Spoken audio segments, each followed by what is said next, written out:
everyone. Welcome to AgriWeb Podcast. This is your podcast where we discuss all things agronomy, agriculture production, and profitability. I'm your host, Jelan Zimba. And today's discussion is a continuation from our previous episode. That's soil healthy and soil nutrition. To discuss this, I'm joined by Mr. Pradeep from Cropsol, Zambia Limited, and he is a soil expert and technical commercial director. Mr. Pradeep, welcome to the podcast. Thank you so much, Jalan. It's always a pleasure to be with you.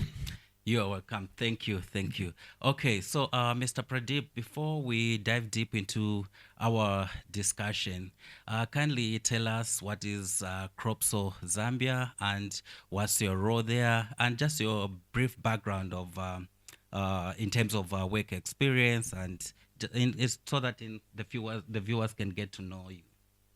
Well, Cropsol is a Zambian registered company. Okay. So the name of the company is MLY Biotech Limited.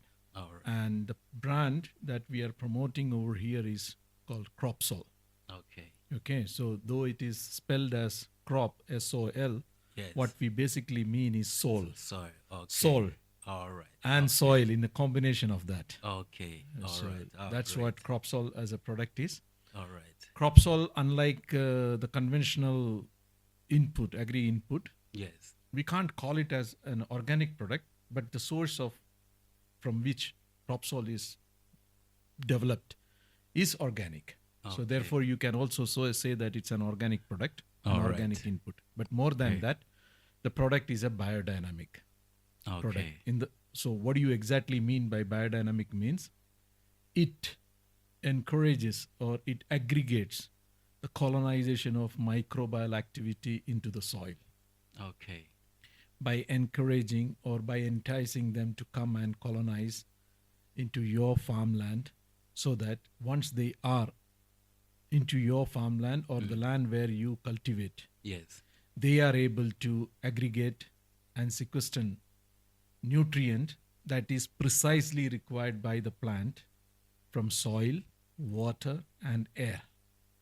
And they develop a symbiotic relationship between the plant Okay. and themselves. So they provide nutrient to the plant, which is exactly required, Yes. and the plant in return gives them the sugar. All right. Okay. Thank you very much for that explanation. Actually, so before, like I mentioned at the beginning, that this episode is more like a build-up from what we are discussing actually in our previous Yes. episode. So, but there are those I'm sure who missed our previous episode. So, we're briefly going to look on our on the basics actually. Yeah. So to begin with, maybe just explain to us what soil health is. Yes. Soil health, basically, when we talk about soil health, Yes. the term that we use is health, right? Yes. That same term can be used for humans, for animals, for soil, for Yes. plant. Yes. That's a general term, right? Yes. Yes. So it is not a very complex term to understand. Okay. But when is it healthy? When it is healthy means when the whole process is in itself capable of managing itself, right? Yes. That means it is not on a support system. A human being falling ill, and if that human being is on a support system like ventilator or anything like that, you can say he is alive. Yes. But can we call him healthy? No. No way. Yeah. In a similar structure, soil also has to be healthy. So when we say it has to be healthy, it Yes. means it should be able to do everything that it is supposed to do by the way of definition that a soil is supposed to do, Okay. is able to do in its own capacity. Yes.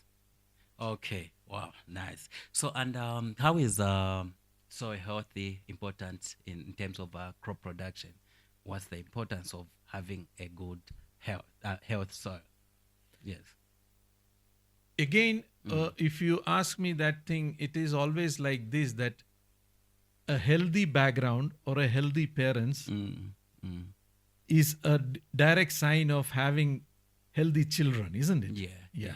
Yes. So if we are expecting the plants to give you a produce yields, which yeah. is healthy, even by definition or nature, the source is basically soil, Yes, right? yes, That means if the source itself is depleted Yes. and the source itself do not have enough resources, Yes. which we can say is a complete source, Okay. definitely the fruit produce will not be to the expected standards, isn't it? Yes. So that means the source itself has to be critically healthy, not through human intervention and a very specific planning. It should be directly related to the nature's capability of handling that health. Okay. So when the soil is healthy inherently and in a holistically and organic way, Yes. they will in return produce a very healthy crop.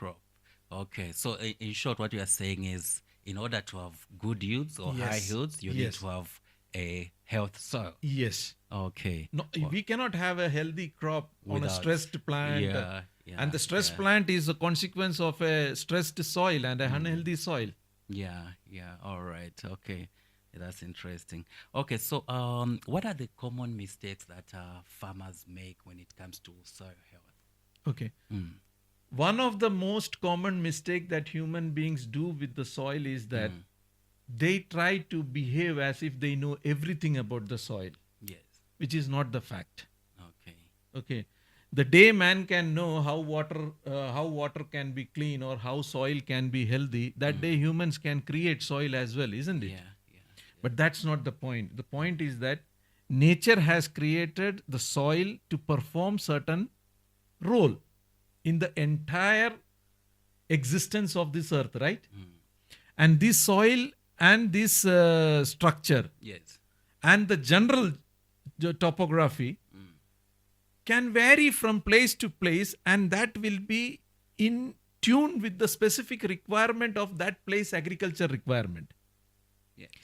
Now, who will decide that and how does it happen? It happens through an evolution process, whatever evolution process that particular region has. Yes.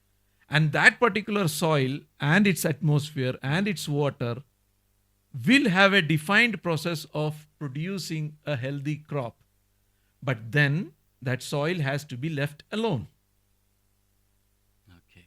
And even when we leave it alone, Yes. there has to be a certain kind of activities which will keep them sustainable, Okay. that will keep them regenerative, isn't it? Yes. Yes. If there is no rain, there will be no river at a later stage, isn't it? That means there has to be a regenerative or a sustainable process which will keep the continuity. Okay.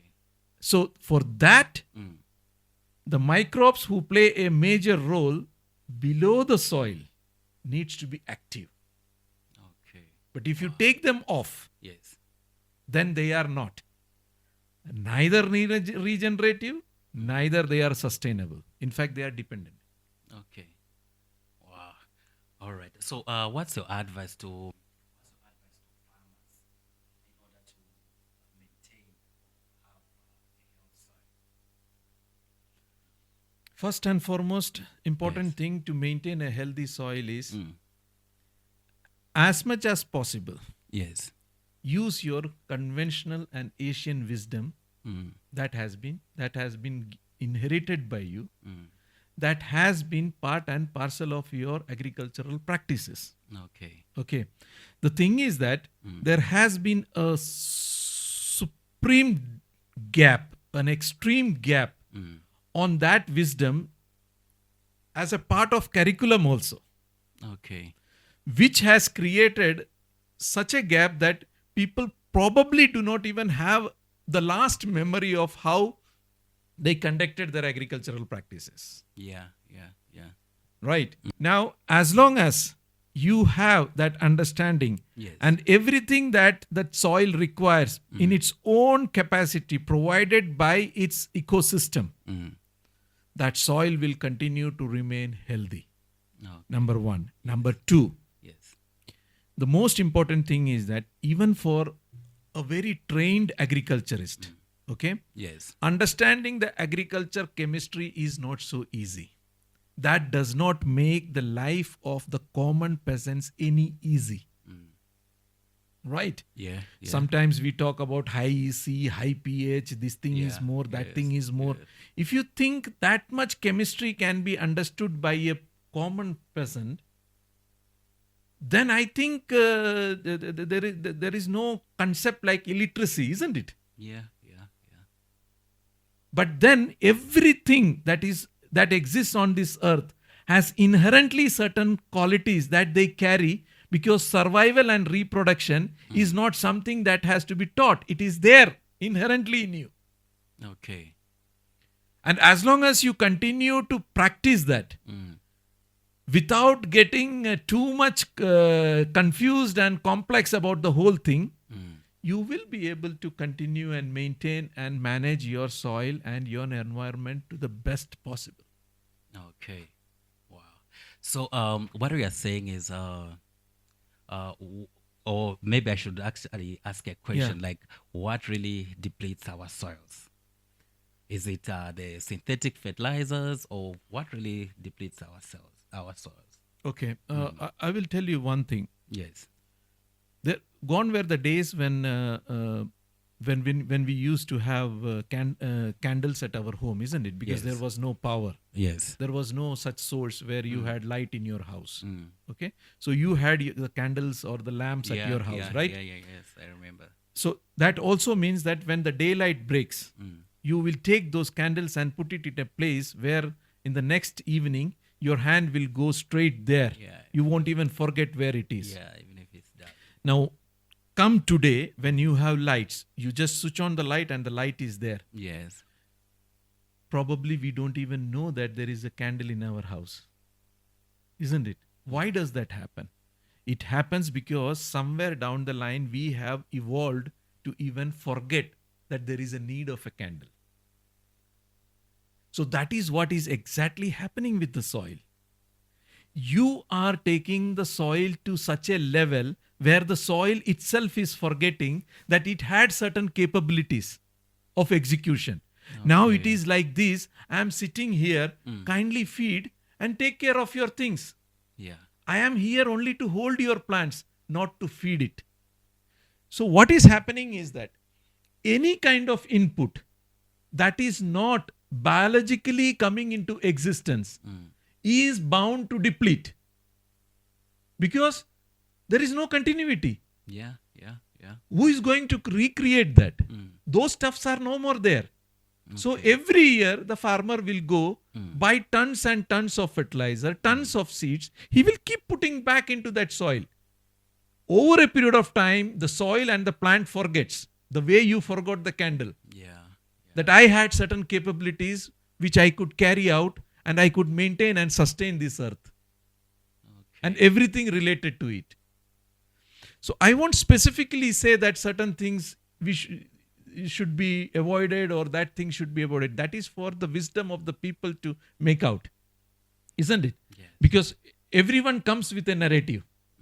But my only argument is that before we come with a narrative that is going to defeat everybody's narrative, let us think what is sustainable. Okay. Can I avoid having a farm next year without utilization of any input? Maybe the answer is no.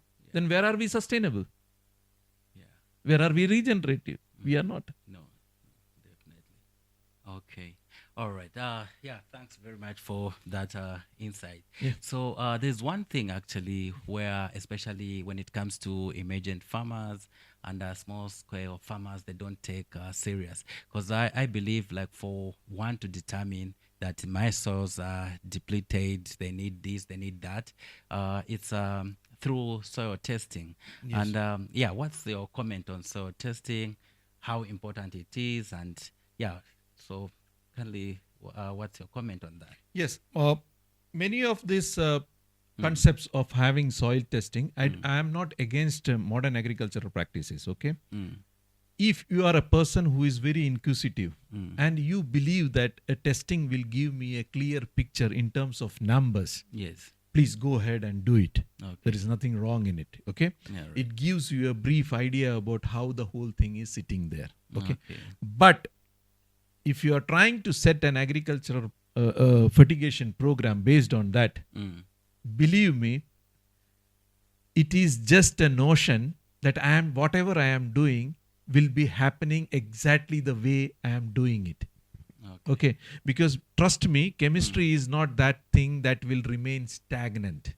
It will mutate, it will permutate, it will react, and it will take a third or a fourth or a fifth stage, and God knows at what stages it will go. Okay. Okay. Yes.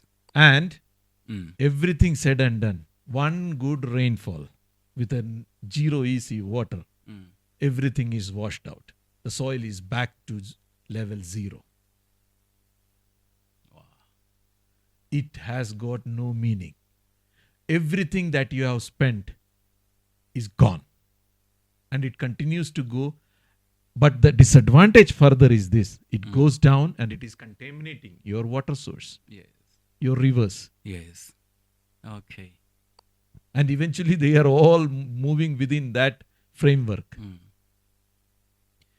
But anything that is created by the process of nature knows when to start and when to close and when to retain it. Okay. Wow. Okay. Well, listeners, I hope you are enjoying this discussion. For now, we go for a break. See you on the other side.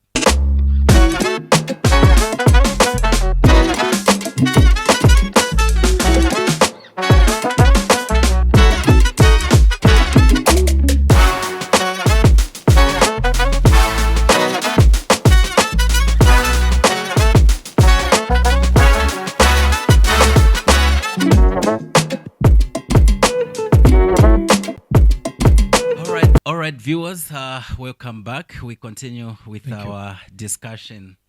Mr. Pradeep, so you mentioned that you work for Cropsol Zambia, and Yes. you told us what you do, but I would want to get deep into what Cropsol product is. Can you just tell us what it is and how important it is when it comes to crop production? Okay. Yes. To explain what Cropsol is all about, I have to explain it by breaking it into 2 parts. Okay. Okay. Yes. So the original idea of Cropsol is that it has got a product called as flavonoid. Okay. So now you may ask what is basically flavonoid for the Yeah. general Yes, community. Yes. Yes.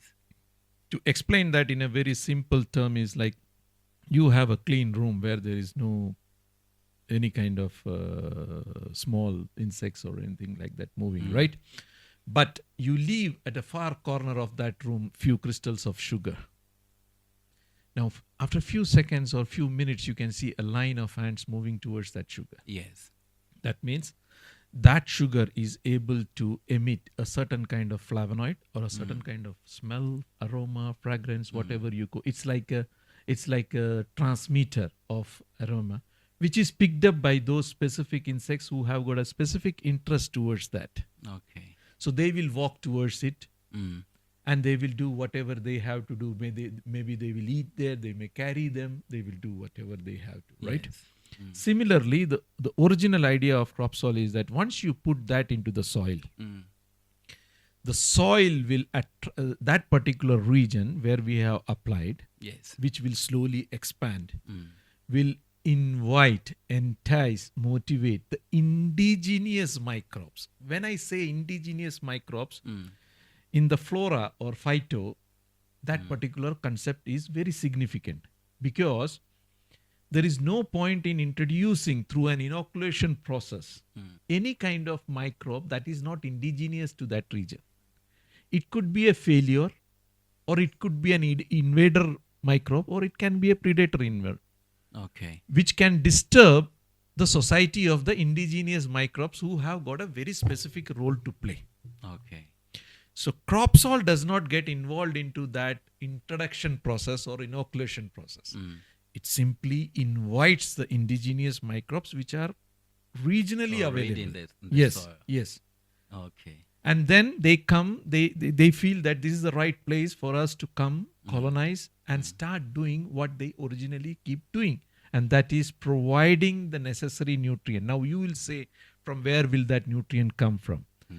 It is like, to explain, to make a common man understand that a cow can eat a grass, Yes. right? Yes. But what it gives out is the cow dung, which is a manure, Yes. which is a nutrient, a fertilizer Yes. in its own terms, right? Yes. Similarly, these microbes in its own capacity does the same thing. Okay. So whatever it consumes, whether from the soil or from the water or from the air, even the common urea, which is nitrogen in a very simple terms, is extracted from the atmosphere, right? Yes. Yes. But that is done mechanically and at a higher ppm. Here, the microbes can breathe in, take it into their system, and sequester them through a drip kind of available nitrogen. And the most important thing is that it comes without any buffer, any filler, or any extra salts. So it will be providing to the exact requirement of the plant. The plant. Yes, because they cannot be they are not able to survive on a higher acidic soil. No. They cannot survive in a high pH soil. Their survival rate of EC/pH is almost same to the rate at which the plants are also comfortable. Yes. So what the microbes will do is that they will create an environment or a EC or a pH of the soil which is comfortable for their existence. In the process, as a default or as a byproduct, they create a beautiful environment for the plant also. Okay. Isn't it? Yes. Yes. Yes.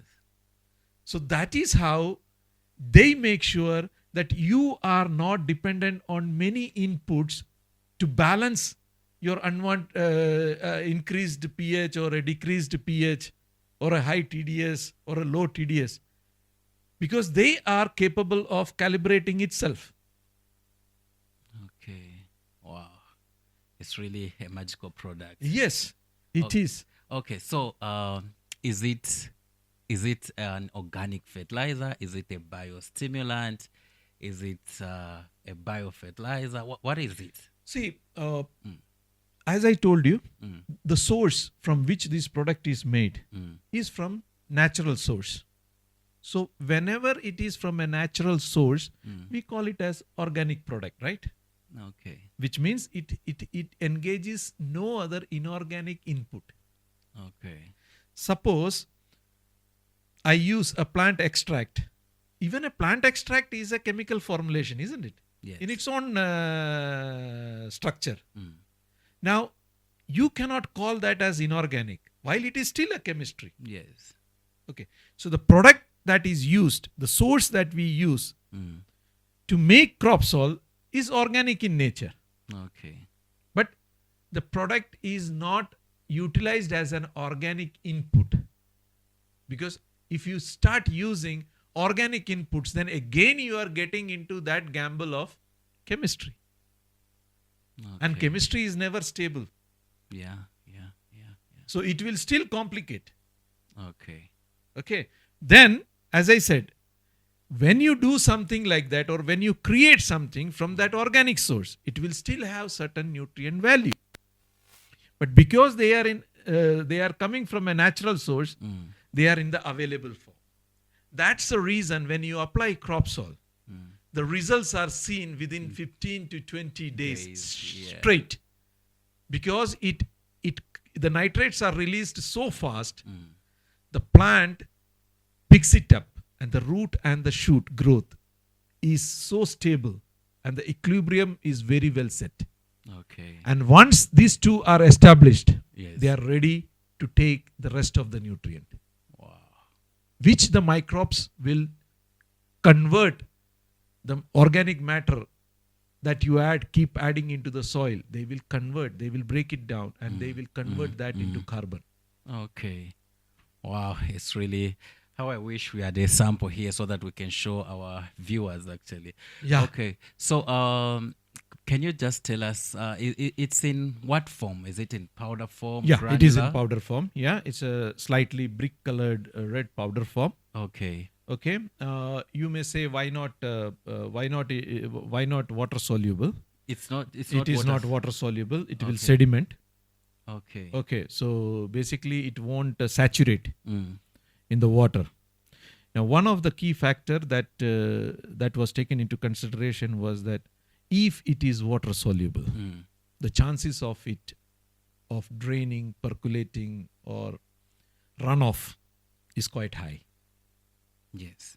And this particular product, as I told you earlier, also has to work as a flavonoid. It has to be there in the soil. It has to retain itself there Mm. without causing any other complications or side effects to the soil. Okay. Only helping to build it up. Okay. So it's in powder form. Yes. So and it's not soluble. No. Which means it has to be applied just Yes. like the way it is. Yes. Okay. But And- normally, Yes. the application rate of Cropsol is very, very low. You'll be surprised to Yes. hear that Mm. in a whole 1 hectare program of a seasonal crop, Yes. the Maybe whole let's talk of maize actually. Yeah. Yeah. Give us an example. Example. Of maize. Say, for Yes. example, 1 hectare of maize, Mm. which is a seasonal crop, Yes. all you need is 30 kg as a whole. 30 kg Yes. only. Yes. So the first application will be 10 kgs, second 10 kgs, and the last and final application will be the balance 10 kg. Wow. So my question would be, how do I distribute a 10 kg in a hectare?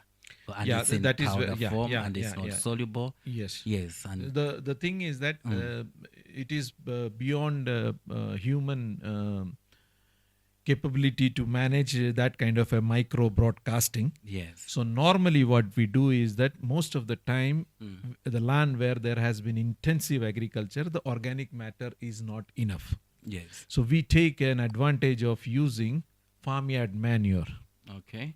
which can be made up of any of your animal litter like sheep litter, cow dung, or chicken litter and everything with Yes. dry and many other organic matter that gets accumulated in the field. Mm.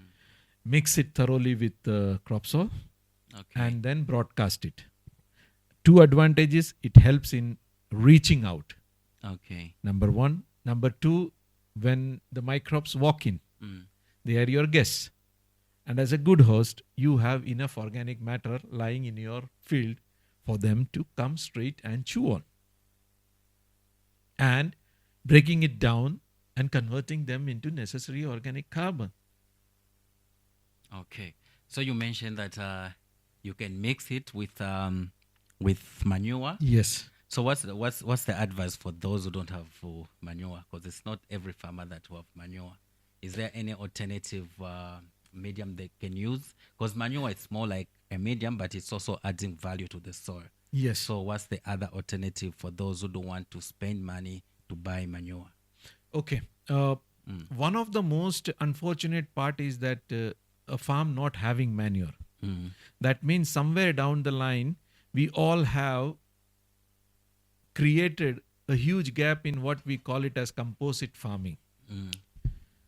You get my point. Yes. I mean, as long as this particular part, which is called as farmyard manure. Why did I say farmyard manure? It does not mean that it only has to be cow dung manure. Yeah. It necessarily does not mean that it is chicken manure. Okay.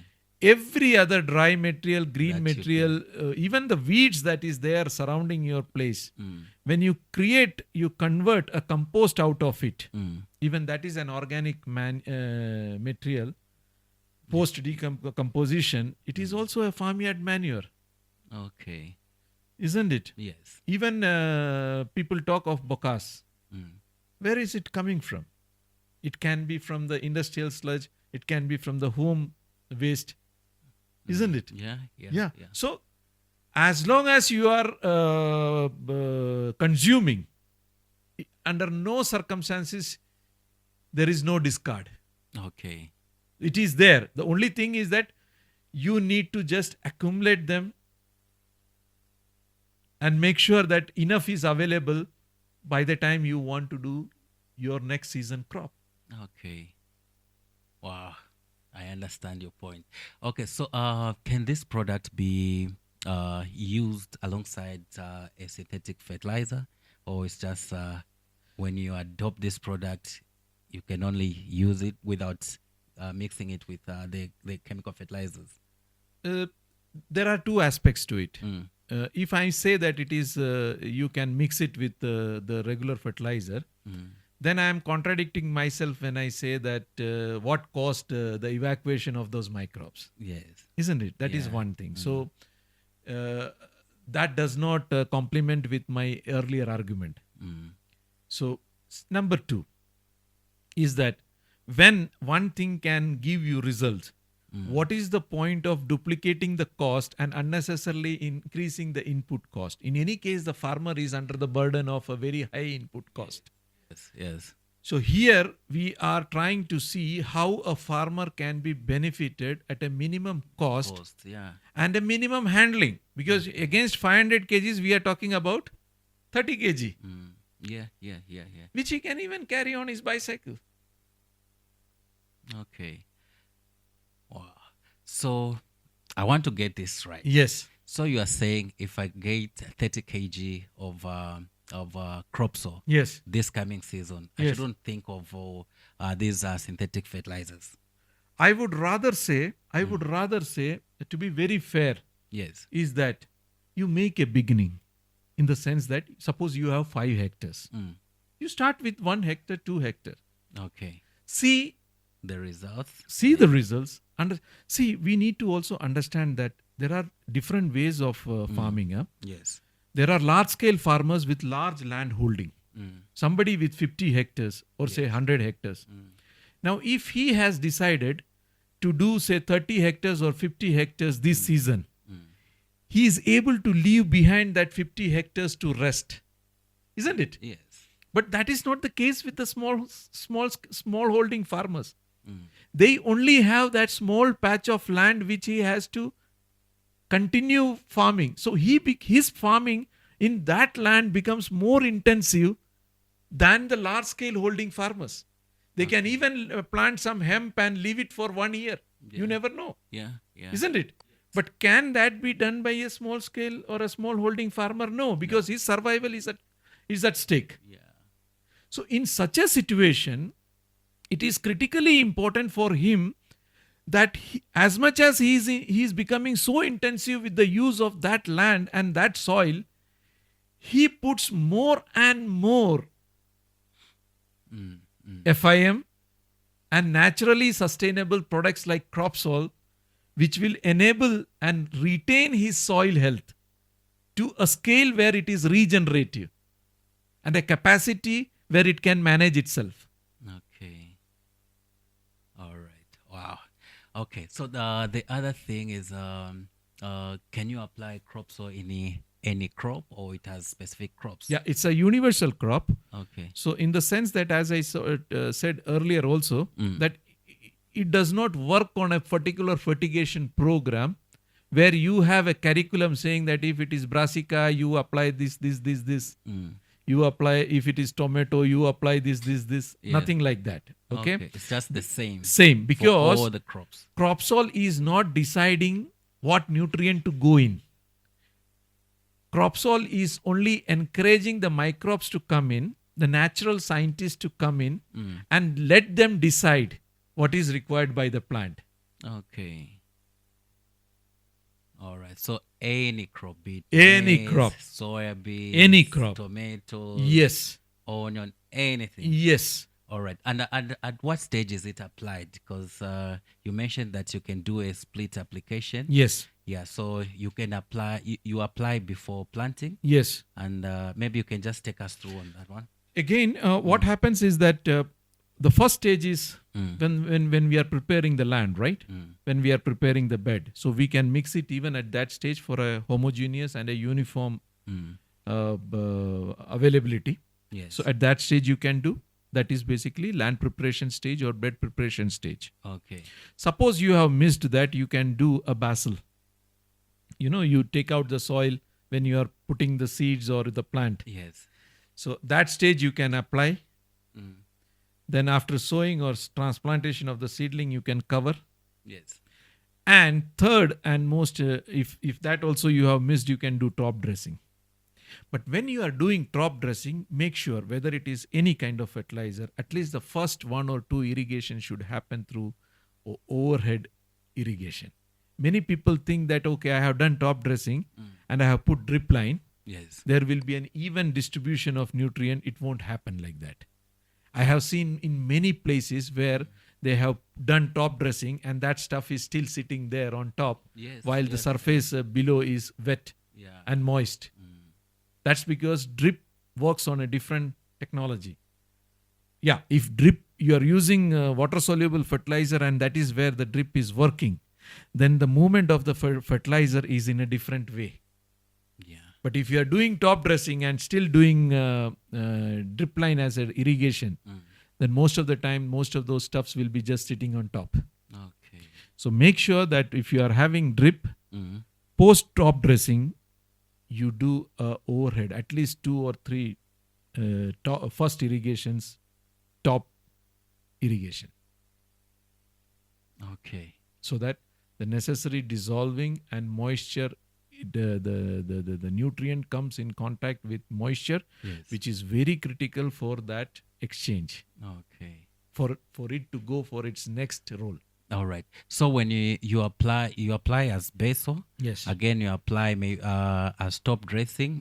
When it comes to maize, that's almost like knee height. Yes. Then the third one will be applied. No, the second application will be when the plant is at a vegetative growth, Okay. isn't it? The Yes. youth period of the plant. Yes.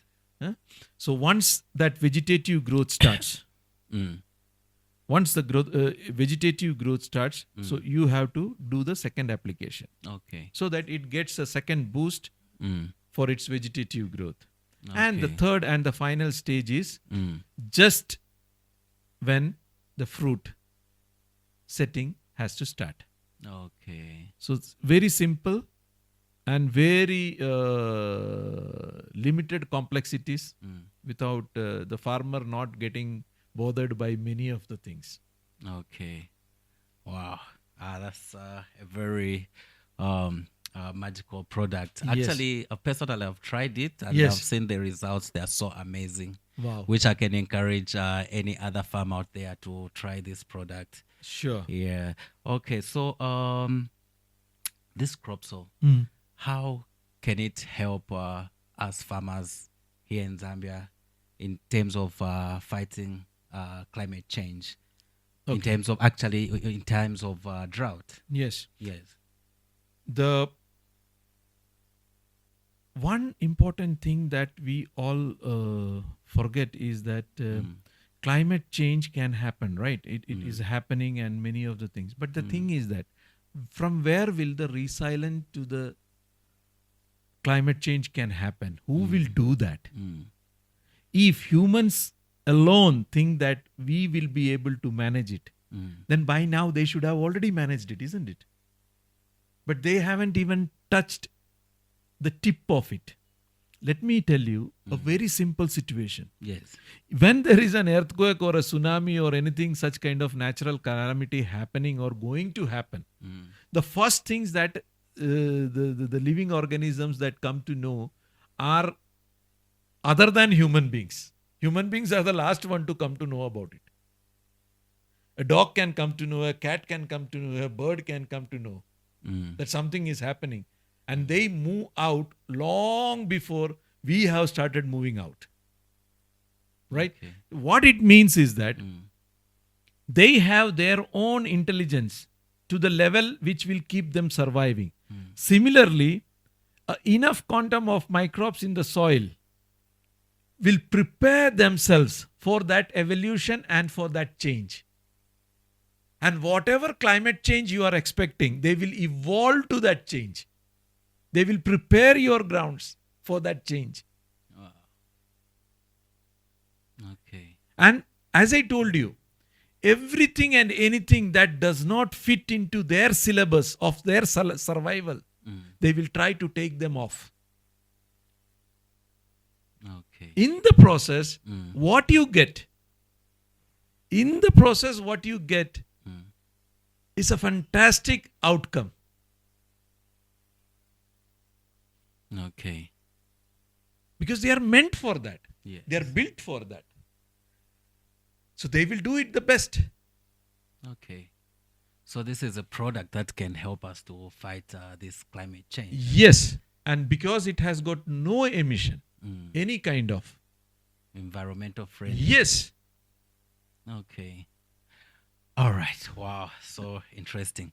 The last thing, which is very important actually to farmers, is the cost analysis. So they'll compare the cost of using this product and the cost of using these synthetic fertilizers. Would you just tell us what's the cost benefits of using Cropsol? One and very important thing is that if I give a general figure, that can cause an arithmetic complication in in understanding. But maybe. If rather I would say the whole cost is just 1 kwacha per square meter. That means if you are growing tomato, which is 22,000 plants per hectare, that means per square meter, what you are doing is 2.2 plants per square meter. So to grow 2.2 plants per square meter, yes, you will be using 1 kwacha. Okay. That's very cheap. Yeah. I would rather say very economical. Yes. Cheap can mean anything. Yeah. Okay. Cheap not necessarily every time can be cost effective. Okay. All right. So, do you have commercial farmers who are using this product, or Yes. it's only for small scale farmers? No. It is there. Even large scale commercial farmers are also. And the good thing, and thank God, a lot of large scale farmers, commercial farmers are turning around. Okay. Yes. And when we went, and rather when we met them also, very happy to say that at least they believe and they say that this is the future.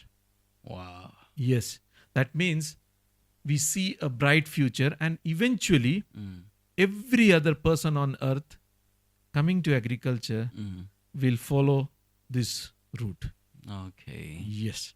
Wow. Irrespective of what scale and size they are. Yes. Okay. So, the other thing is, the other thing that I want to ask is, you mentioned that say both commercial farmers and small scale Yes. farmers, they can use this. Yes, absolutely. Okay. So, do you have any success story that you can tell us from the field out there? There are many success stories where the farmer has. Let me tell you one farmer. He even had, say, for example, in some cases tomatoes, Yes. and in some cases they have chili. And what they realized was that for some or the other reasons, they had a lot of soil-related pathogens issues. Some had fusarium, some had nematodes and all these things. But What crop was that? the one that we came closest to was tomatoes and chili. So Okay. the crop will come to a certain stage, Mm. and the plant would just die off, Wow. rot, or wilt. Mm. But even in those farms, Yes. we found that post-application of Cropsol, Mm. that wilting and that die-off has stopped. What possibly makes it happens is that for a level playing situation in the soil, Mm. as much as there are other negative pathogens, live pathogens, that causes the problem, we need an equal number of problem-solving pathogens or microbes Okay. who can engage them Mm. and take them off, so that their ratio or their numbers are brought down to such a level. They are not eliminated, but they are brought down to such a level that they become irrelevant, and the plant is able to survive and continue to flourish. Okay. So this has been some of the very good success stories, especially for the small scale farmers. I will not name any of them for privacy reasons, because it's not a good thing to do that. Yes. Yeah. All right. Okay. No, nice to hear that there's good feedback out there. Yes. Okay. All right, viewers. Thanks very much. I'm sure you are enjoying this discussion. So for now, we go for a break and see you on the other side. Thank you.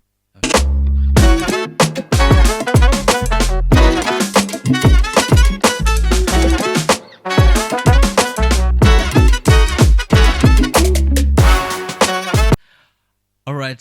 Welcome back, viewers. Thank you. We continue with our discussion. Remember that this episode was brought to you by Cropsol Zambia. If you want to be part of this program, call the number on the screen. Mr. Pradeep, as we continue our discussion. So this segment actually, I'll ask quick fire questions so Yes. that our viewers there, they'll just get to pick one or two things about the agriculture in general. Yeah. So one question is, one soil health practice every farmer should adopt. Stop intervening as much as possible and let the original wisdom take over. Okay. All right. Most overlooked nutrient by farmers. The microbes in the soil. Yeah. Probably they don't see it, so they feel Yeah, that it is of no, it's not they are important. irrelevant. Yeah. Okay. But then let me tell you, Yes. even your digestive system cannot work without the gut bacteria. So by the end of the day, they are the ones ruling the earth. Okay. All right. Biggest soil management mistake. Ah. Not using Cropsol, is it? Of course, that is there, but Yeah. one of the most critical thing is that we do not know what the plant wants. We do not know what the soil wants. We are simply going there and dumping. Yeah. Chemicals in the soil. I mean, at least a small child will start crying to express his dislike for whatever you are pumping into his mouth, isn't it? Yeah. But the plant can't do that. Okay. That poor fellow sits there. We keep on dumping.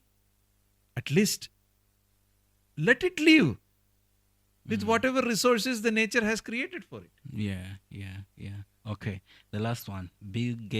Best investment for improving soil productivity. Cropsol and a lot of organic matter in the soil. Okay. As much as you can. All right. Wow. Okay. So there's actually, I don't know if you have come across this. Yeah. The weather experts are Yes. warning us about a possible El Nino Yes. this coming season. Yes. Yeah. So how do you advise farmers to prepare for this possible El Nino? Okay.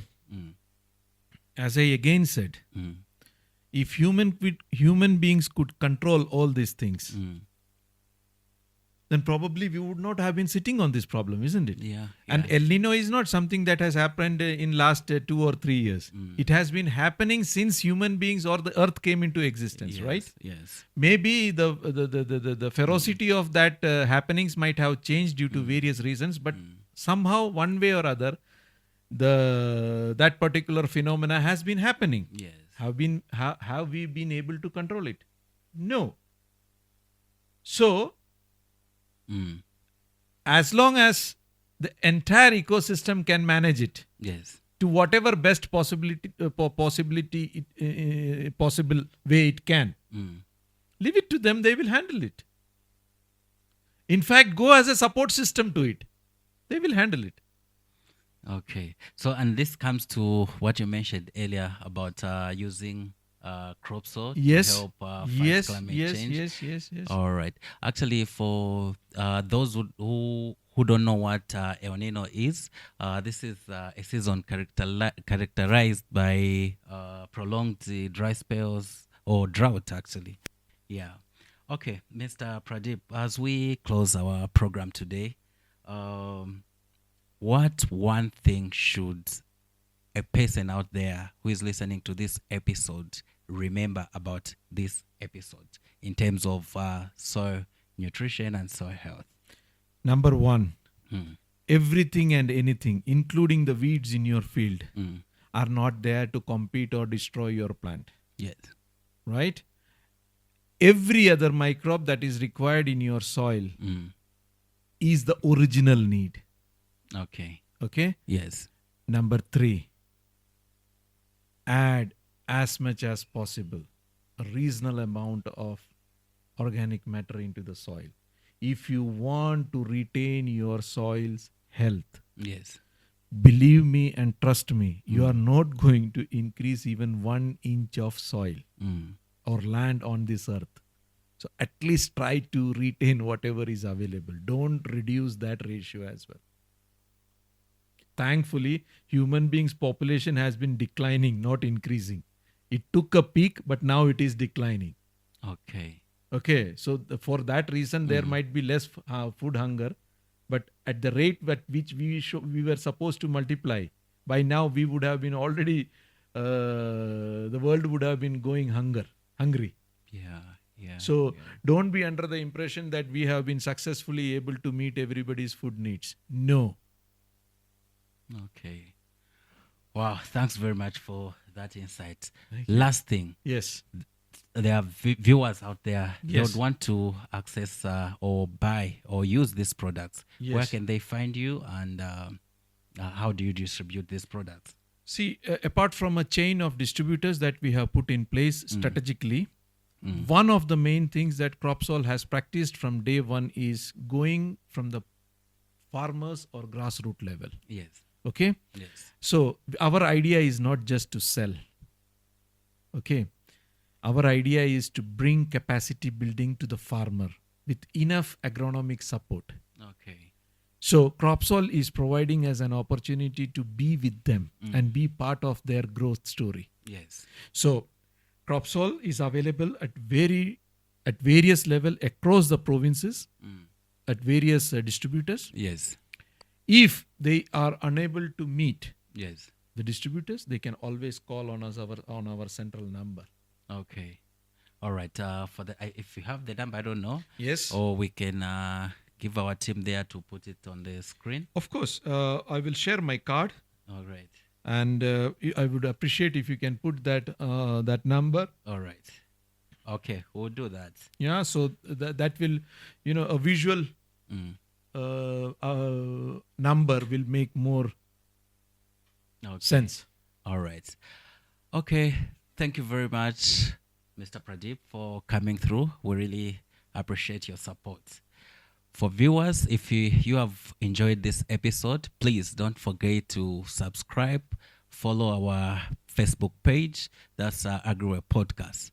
For now, it's goodbye. See you on the next episode. Bye.